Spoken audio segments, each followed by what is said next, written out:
White category സംരംഭങ്ങൾ എന്താണ്? കുറെ പേര് സംശയം ചോദിച്ചിട്ടുള്ള ഒരു കാര്യമാണ്.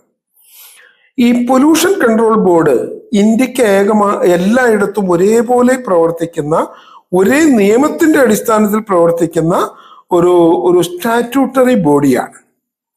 ചെറുകിട സംരംഭങ്ങൾ ആരംഭിക്കുന്നവർ പൊല്യൂഷൻ കൺട്രോൾ ബോർഡിന്റെ അനുമതി വാങ്ങിയിരിക്കണം എന്നുള്ളത് ഇന്ത്യയിലെമ്പാടുമുള്ള ഒരു നിയമമാണ്. കേരളത്തിലും ആ നിയമം പാലിക്കാൻ നമ്മളെല്ലാം ബാധ്യസ്ഥരാണ്. ഇവര് ഈ സ്ഥാപനങ്ങളെ, ചെറുകിട വ്യവസായ സ്ഥാപനങ്ങളെ അല്ലെങ്കിൽ വ്യവസായ സ്ഥാപനങ്ങളെ മലിനീകരണത്തിന്റെ തോതനുസരിച്ച്, ഗ്രാവിറ്റി അനുസരിച്ച് 4ആയിട്ട് തിരിച്ചിട്ടുണ്ട്. അതിൽ ഏറ്റവും മലിനീകരണം കുറഞ്ഞ ഒരു വിഭാഗമാണ് വൈറ്റ് കാറ്റഗറി എന്ന് പറയുന്നത്. അപ്പോൾ white category, green category, orange category and red category, ഇങ്ങനെ 4 വിഭാഗങ്ങളായിട്ടാണ് തിരിച്ചിട്ടുള്ളത്. റെഡ് കാറ്റഗറി സംരംഭങ്ങളാണ് ഏറ്റവും മലിനീകരണം ഉണ്ടാക്കുന്ന സംരംഭങ്ങൾ. കേരളത്തെ സംബന്ധിച്ച് രജിസ്റ്റർ ചെയ്യപ്പെടുന്ന സംരംഭങ്ങളുടെ 80% ഗ്രീൻ കാറ്റഗറി സംരംഭങ്ങളാണ്. ഇനി നമ്മുടെ ചോദ്യം ഇതാണ്, എന്തൊക്കെയാണ് വൈറ്റ് കാറ്റഗറി സംരംഭങ്ങൾ? ഇതിനെക്കുറിച്ച് ഞാൻ പറയാം. വൈറ്റ് കാറ്റഗറി സംരംഭങ്ങൾ എന്ന് പറഞ്ഞാൽ ഈ അസംബ്ലിംഗ് യൂണിറ്റുകൾ എന്ന് നമുക്ക് മൊത്തത്തിൽ പറയാം. ഇപ്പൊ ഉദാഹരണം പറഞ്ഞു കഴിഞ്ഞാൽ, നമ്മൾ ഒരു LED കിറ്റ് വാങ്ങിക്കൊണ്ടുവന്ന് അത് അസംബിൾ ചെയ്യുന്നു. അത് അസംബിൾ ചെയ്തെടുക്കുകയാണെങ്കിൽ അത് ഒരു വൈറ്റ് കാറ്റഗറി സംരംഭമാണ്. നമ്മള് ഈ തൊണ്ട് തല്ലിയ ചകിരി കൊണ്ടുവന്ന് കയറ് പിരിക്കുന്നു, വീട്ടിലോ എവിടെയെങ്കിലുമൊക്കെ കയറ് പിരിക്കുന്നു, അതൊരു വൈറ്റ് കാറ്റഗറി സംരംഭമാണ്. വൈറ്റ് കാറ്റഗറിയിൽ വരുന്ന സംരംഭങ്ങളുടെ പ്രധാനപ്പെട്ട കാറ്റഗറി ഞാനൊന്ന് വായിക്കാം. ടീ ബ്ലെൻഡിങ്, ചായപ്പൊടി കൊണ്ടുവന്ന് ബ്ലെൻഡ് ചെയ്ത് റീപാക്ക് ചെയ്ത് കൊടുക്കുന്നത് വൈറ്റ് കാറ്റഗറിയാണ്.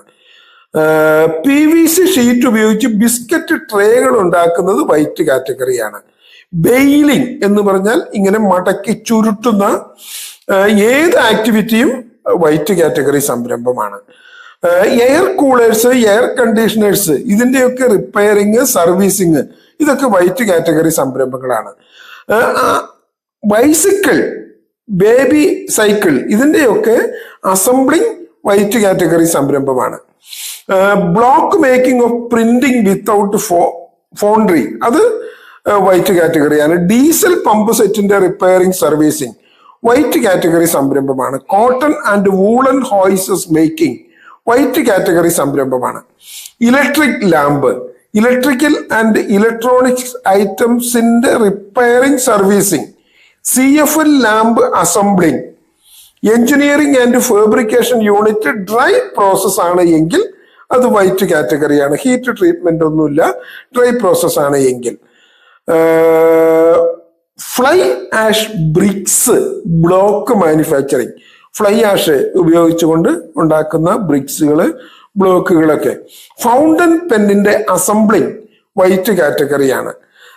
ഗ്ലാസ് അമ്പൾസസ് ആൻഡ് അതിവിടെയൊന്നും വരാത്തതാണ്, അതുകൊണ്ട് ഞാൻ അതിലേക്ക് പോകുന്നില്ല. Glass putty and sealants. Groundnut process ചെയ്യുക എന്ന് പറയുന്നത് ഒരു വൈറ്റ് കാറ്റഗറി സംരംഭമാണ്. ഹാൻഡ്ലൂം കാർപ്പറ്റ് വീവിങ് മാത്രമേ ഉള്ളൂ. അവിടെ ഡൈയിങ്ങോ ബ്ലീച്ചിങ്ങോ വന്നു കഴിഞ്ഞാൽ കാറ്റഗറി മാറും. ലെതർ കട്ടിങ് ആൻഡ് സ്റ്റിച്ചിങ് എന്ന് പറഞ്ഞാൽ ലെതർ കട്ട് ചെയ്യുകയും സ്റ്റിച്ച് ചെയ്യുകയും ചെയ്യുക, 10 മെഷീനിൽ കൂടുതൽ താഴെ ഉപയോഗിക്കുന്ന ആൾക്കാർ. Manufacturing of coir items from coconut husk. Metal cap, containers, medical oxygen, manufacturing of shoe brush, organic and inorganic ന്യൂട്രിയൻസിന്റെ മാനുഫാക്ചറിങ്, ഓർഗാനിക് മാനുവലായിട്ട് മിക്സ് ചെയ്യുന്ന ഓർഗാനിക് ആയിട്ടുള്ള വളങ്ങൾ, packing of powdered milk powder pack ചെയ്യുക, paper pin and U clips, paper pin ഉണ്ടാക്കുക, U clip ഉണ്ടാക്കുക.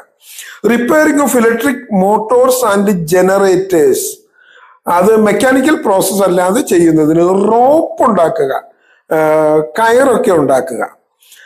Scientific and mathematical instruments manufacturing, solar module non conventional energy apparatus manufacturing, solar power generation 25 മെഗാവാട്ടിൽ താഴെയാണ് എങ്കിൽ അതൊക്കെ white കാറ്റഗറിയാണ്.